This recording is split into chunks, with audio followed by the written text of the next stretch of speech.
자, 이번 신년 특별 새벽 기도의 총 주제는 기도로 여는 희망의 새해입니다. 한번 따라해 보시죠. 기도로 여는 희망의 새해.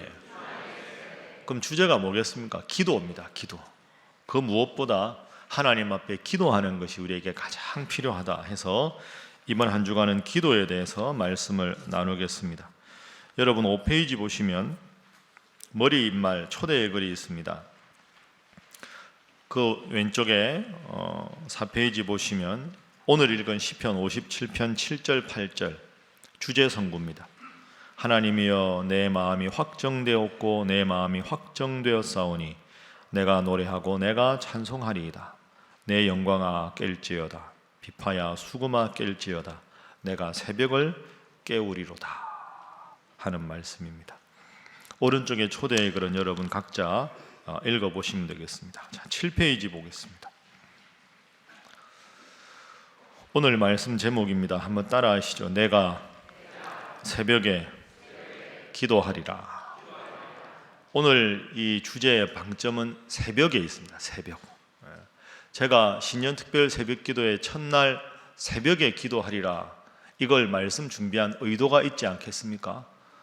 새벽에 기도하리라. 옆에 분들과 인사 한번 하겠습니다. 새벽 기도 열심히 나오시기 바랍니다. 한 번 더 할까요? 말씀만 하지 마시기 바랍니다. 왜 새벽 기도를 나와야 되는가? 오늘 일러드리도록 하겠습니다. 내일과 모레는 하늘문을 여는 기도, 그리고 간절히 기도해서 사무엘을 얻었던 한나에 대해서 목요일, 그리고 누군가를 위해서 중보기도하는 중보기도의 능력에 대해서, 그리고 문제 해결의 열쇠가 기도다 해서 함께 기도하도록 그렇게 하겠습니다. 자, 8페이지 넘어갑니다. 내가 새벽에 기도하리라. 엄청난 부담을 안고 우리가 오늘부터 말씀을 나눠보도록 하겠습니다. 시편 57편 여러분 성경 가져오신 분들은 57편 제일 1절 앞에를 보시면 이렇게 되어 있습니다. 시편 57편에 보면 다윗의 믹담시 인도자를 따라 알다스헷에 맞춘 노래, 다윗이 사울을 피하여 굴에 있던 때에 이렇게 되어 있습니다. 시편 57편의 저자가 누굽니까? 다윗이지요. 다윗의 믹담시라고 되어 있는데 제가 9페이지 교재에 쓴 대로 믹담은 황금시라는 뜻입니다. 그러니까 다윗의 시편 중에서도 아주 중요한 시편을 다윗의 믹담시라고 합니다.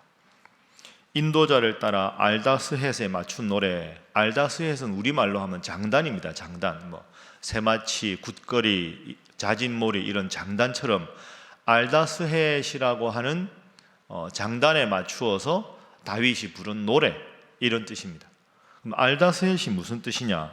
멸망시키지 마소서 하는 뜻입니다. 주님, 저를 제발 지켜주시고 멸망시키지 말아주십시오 라고 하는 멜로디에 맞추어서 이 시편을 다윗이 작사해서 불렀다 이렇게 되어 있는 거죠. 그 다음에 중요한 표지가 다윗이 사울을 피하여 굴에 있었던 때에 이 가사를 지었다 하는 겁니다.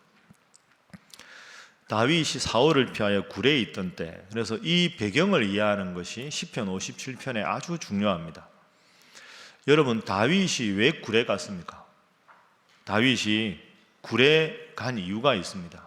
자, 요 시편 57편 배경을 우리가 다 알지만 한번 생각을 해보겠습니다. 이스라엘 초대 왕이 누구지요? 사울입니다.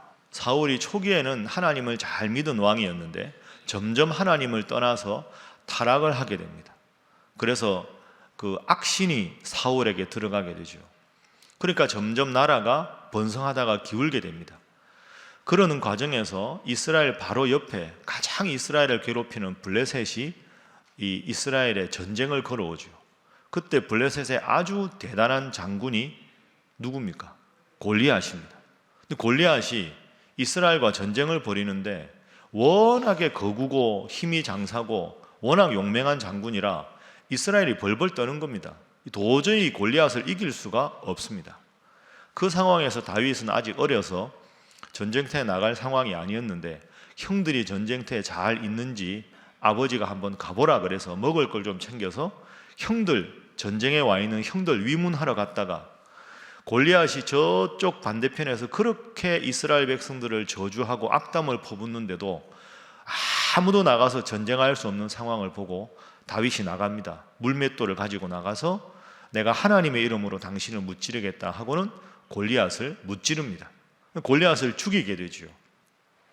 그리고는 이제 개선을 하게 되니까 이스라엘 모든 백성들이 다윗이 골리앗을 이겼다, 다윗이 개선 장군이다, 사울이 죽인 자는 천천이라면 다윗이 죽인 자는 만만이다 하면서 다윗을 높이는 겁니다. 사울에게는 두 가지 마음이 있는 거죠. 한편으로는 전쟁에서 이겨서 기쁘지만 또 한편으로는 저 다윗이라는 저 소년이 내가 죽인 자는 천천이고 다윗이 죽인 자는 만만이라고? 그러면 다윗을 더 백성들이 좋아하는구나, 이 마음에 다윗에 대한 아주 얄궂은 시기심이 계속 올라오는 겁니다. 하나님 주신 마음이 아니지요. 그런데 다윗은 옆에 붙잡고 싶고, 왜? 자기 신하로 두어야 반역을 안 일으킬 테니까. 그래서 다윗을 자신의 사위로 삼습니다. 자신의 딸 미갈을 주어서 사위로 삼습니다. 그러니까 다윗이 개선 장군이었고 다윗이 자신의 사위가 되었는데도 사울은 이미 하나님을 떠났으니까 계속해서 다윗을 보면 불안한 겁니다. 저놈이 언제 반역을 일으킬지 모른다. 저놈이 이 내 왕좌를 탈환하려고 시도하고 있을 것이다. 계속 그런 안목으로 다윗을 이제 막다른 골목에다가 몰아넣는 지경이 된 거죠. 다윗이 못 견딥니다. 그리고 이제 다윗이 요나단과 이렇게 우정을 나누다가 결국 사울 왕이 자기를 죽이려 하니까 다윗이 도망을 갑니다. 사울이 최정의 군사를 이끌고 다윗을 죽이려고 혈안이 돼서 계속 쫓아옵니다. 쫓아오니까 다윗이 점점 도망을 가게 되죠. 다윗을 따르는 무리가 400명입니다. 400명들은 원한을 가진 사람들, 병자들, 흔히 하는 말로 오합지졸 400명을 데리고 다윗은 도망을 가고 있고, 사울 왕은 자신의 사위임에도 불구하고 그를 정적으로 여겨서 최정의 군사들을 이끌고 다윗을 죽이려고 점점 쫓아오는 상황입니다. 그런 상황에서 다윗이 피했던 곳이 동굴입니다. 아마 이 시편 57편에서 말하는 동굴은 아둘람 동굴이나 엔게디 동굴 둘 중에 하나였을 것이다. 그런데 아둘람 동굴이라고 보는 학자들이 더 많습니다. 지난 작년이죠. 우리 6월 달에 성지 갔을 때 이 아둘람 동굴을 갔었습니다. 그 아둘람 동굴은 한 400m 정도 지표면에서 있는 쪽에, 거기는 좀 이렇게 광야가 아닙니다. 꽃도 좀 피고 풀도 좀 있고 한데 석회암 지대입니다. 그래서 이렇게 야트막한 동산 같은 데인데 나무 풀섭 근처에 아주 동굴들이 많습니다.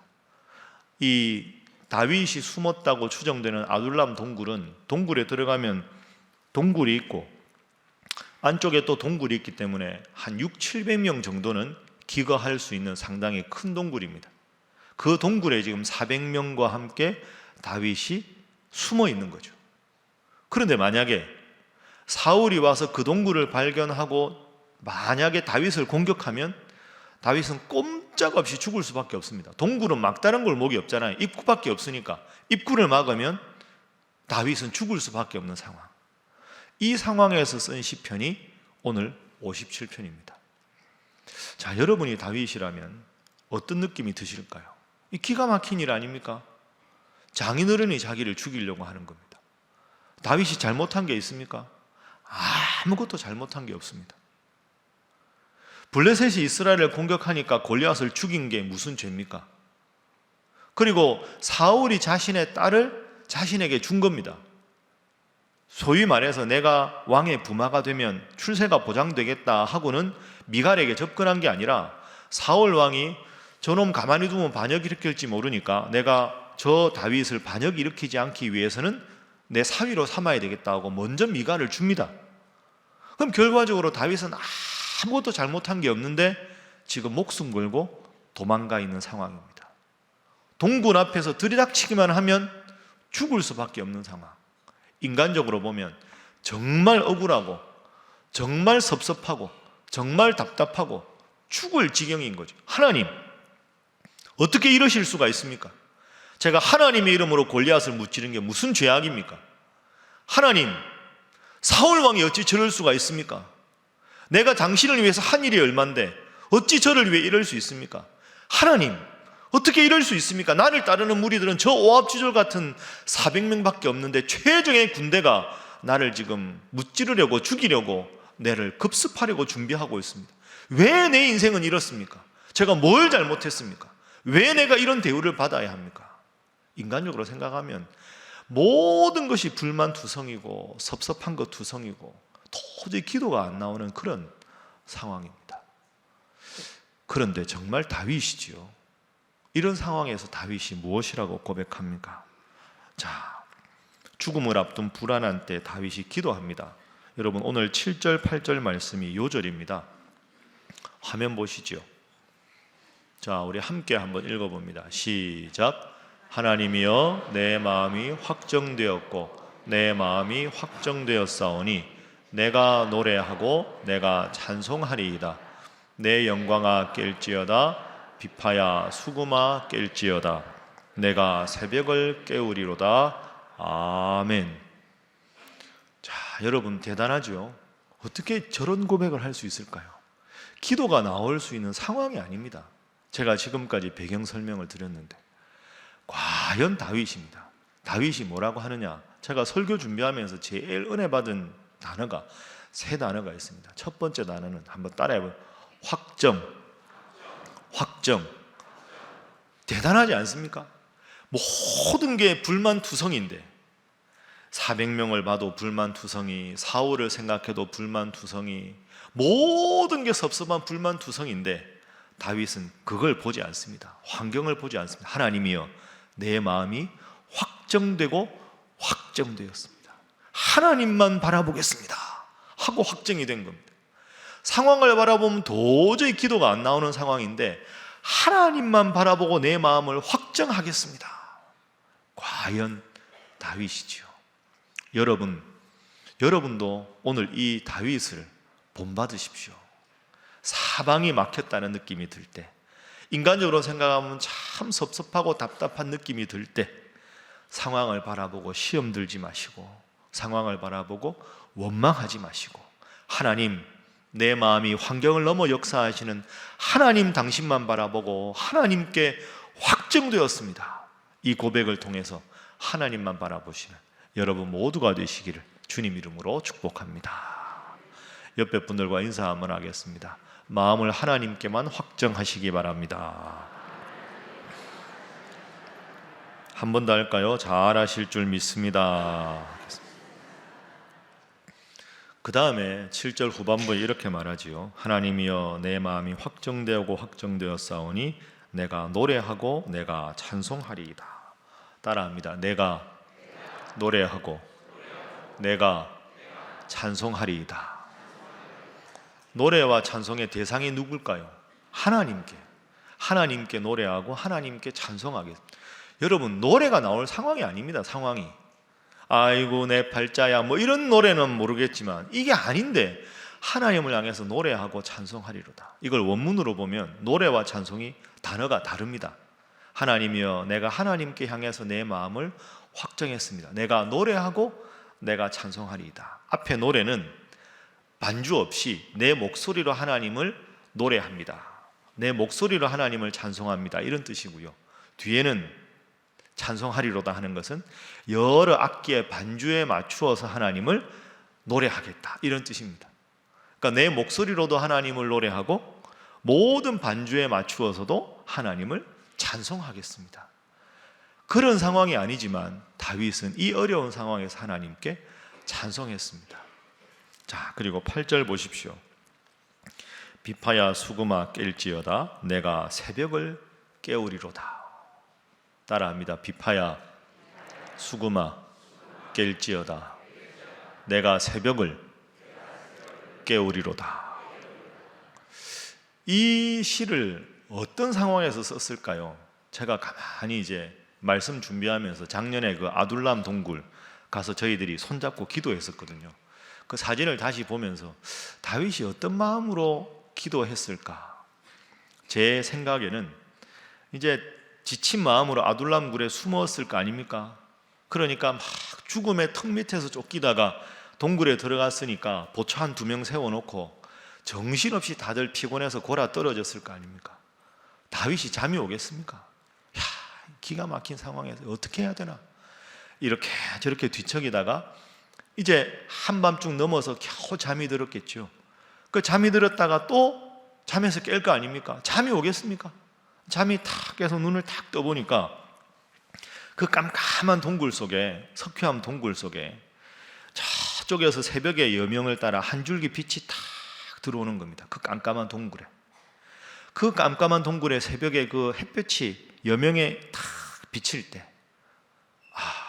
내 인생이 참 이런 깜깜한 동굴 같은데, 이 깜깜한 내 인생에, 흑암 같은 내 인생에 하나님께서 새벽의 밝은 빛으로 나를 인도하시는구나. 그럼 그 자리에 다 무릎을 꿇고 기도하는 거죠. 하나님, 그렇습니다. 지금 내 인생이 이 깜깜한 흑암 같은 동굴인데, 이 깜깜한 동굴 같은 흑암 속에서, 이 내 처지 속에서 하나님께서 새벽의 밝은 빛을 저에게 주셨습니다. 내 인생의 유일한 밝은 빛은 주님, 당신밖에 없습니다 하고는 무릎을 딱 꿇고 그 빛을 따라 동굴 위쪽을 바라보면서 하나님 앞에 기도하는 거죠. 하나님, 내 마음이 확정되었습니다. 내 마음이 확정되었습니다. 환경 바라보지 않겠습니다. 사울 왕을 미워하지 않겠습니다. 이 오합지졸 같은 무리들 바라보며 푸념하지 않겠습니다.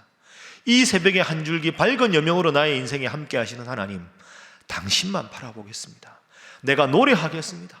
내가 찬송하겠습니다. 비파야, 수금아, 깨어라. 내가 하나님께 노래하겠다. 너희들이 나의 반주가 되어주라 하고는 새벽에 하나님께 노래하겠습니다 하고는 하나님만 바라보게 된 것이죠. 그렇습니다, 여러분. 새벽에 하나님 앞에 기도해서 정말로 위대한 사람이 된 인물이 바로 다윗이었습니다. 그것도 인생의 가장 심각한 흑암의 시기에 새벽에 하나님을 만나서 하나님과 새벽에 만나는 은밀한 교제를 통해서 평생 하나님의 사람으로 결단한 것이 다윗이었습니다.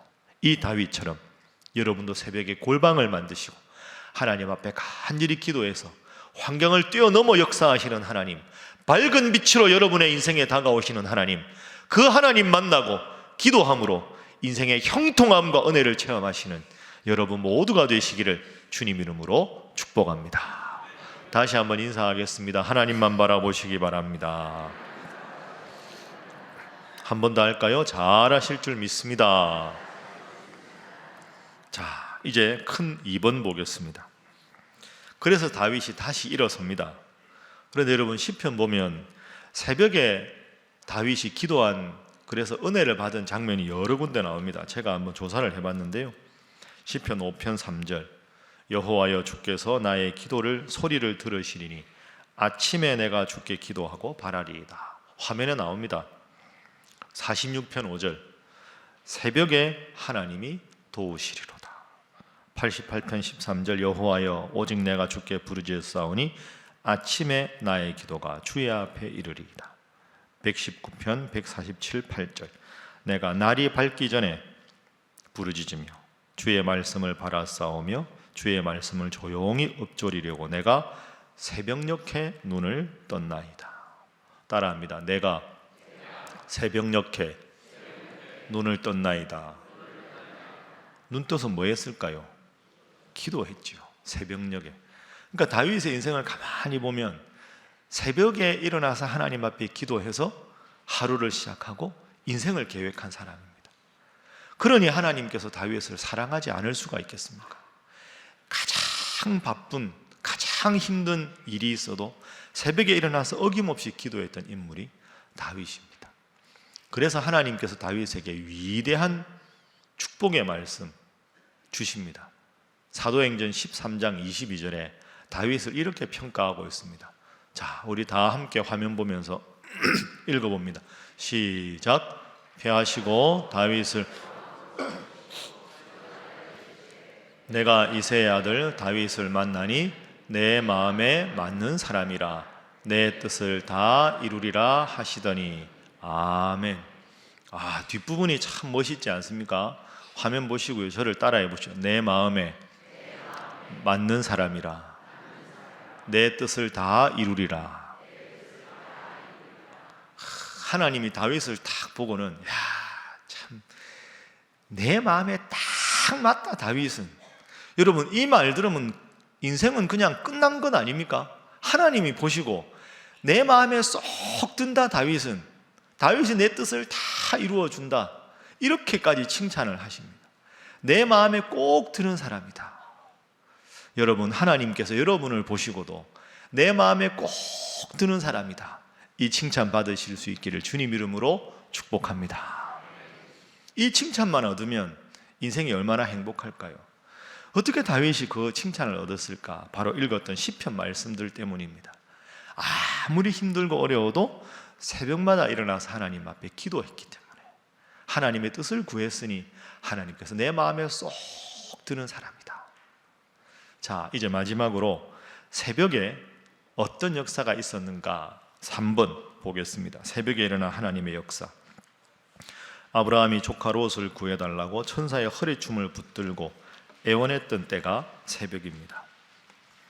출애굽 사건에서 홍해의 기적 후에 애굽 군대가 다 물에 잠겼을 때도 새벽, 모세가 십계명을 받을 때도 새벽, 광야에서 만나가 내린 것도 새벽, 다니엘이 사자굴에서 살아난 것도 새벽, 난공불락 여리고성이 무너진 것도 새벽, 오늘 여러분이 나와서 기도하는 것도 새벽, 내일도 나오실 때가 새벽, 1년 동안 나오실 때가 옆에 분들과 인사하겠습니다. 새벽에 열심히 기도하시기 바랍니다. 여러분, 오늘 왔는데 큰일 났다 이거 1년간 새벽 기도 나오라고 나오십시오. 그래서 하나님이 여러분을 보시고 내 마음에 쏙 든다 이런 인정만 받으면 우리 인생이 얼마나 행복하겠습니까? 아무리 힘들고 어려워도 하나님이 나의 목자십니다. 이 고백을 할 수 있지 않겠습니까? 새벽 기도 올 한 해 열심히 하실 수 있기를 주님 이름으로 축복합니다. 아멘 하신 분들 제가 다 녹화할 테니까 열심히 나오시고요. 또 이제 상황상 어려운 분들은 여러분만의 새벽 시간을 만드십시오. 때가 새벽 기도 나오는 게 제일 좋지만 그게 힘든 분들은 대기 머시거나 하는 분들은 하나님과 하루에 딱 정한 시간 정한 장소가 여러분에게 새벽이 될 수 있는 겁니다. 뭐 저녁에 밤 10시 주무시기 전에, 아니면 아이들 학교 보내고 아침 9시, 그렇게 하나님과 깊은 만남을 가질 수 있는 여러분만의 새벽의 시간을 만드십시오. 그 시간을 만들어야 우리의 인생이 하나님 중심으로 살아갈 수 있지 않습니까?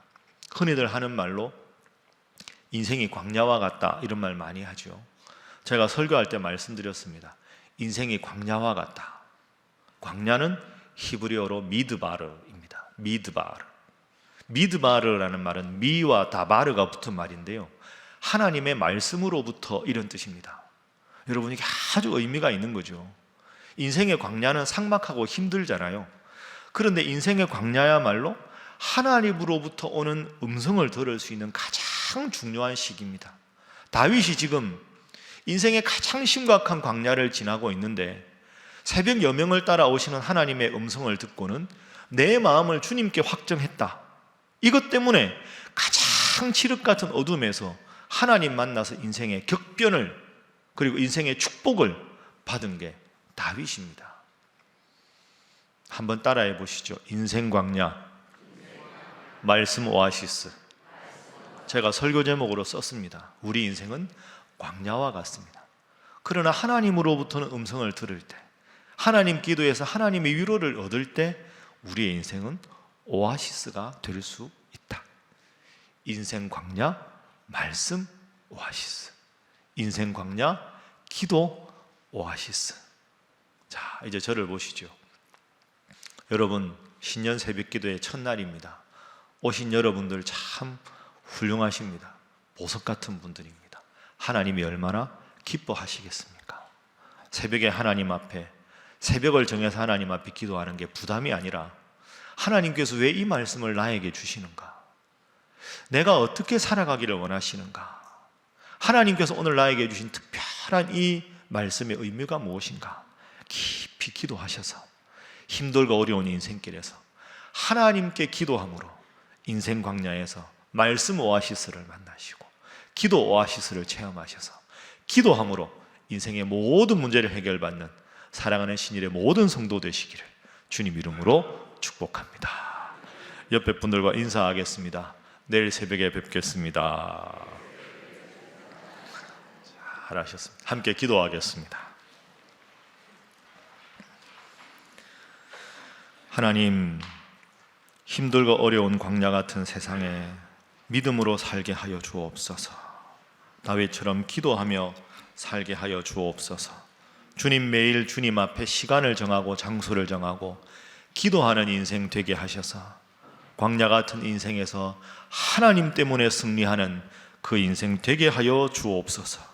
주님, 그러하여 다윗처럼 하나님 마음에 쏙 드는 사람, 하나님께서 복 주시지 않을 수 없는 성도, 바로 그 성도, 바로 그 믿음 있는 다윗 같은 자가 제가 되게 하여 주옵소서.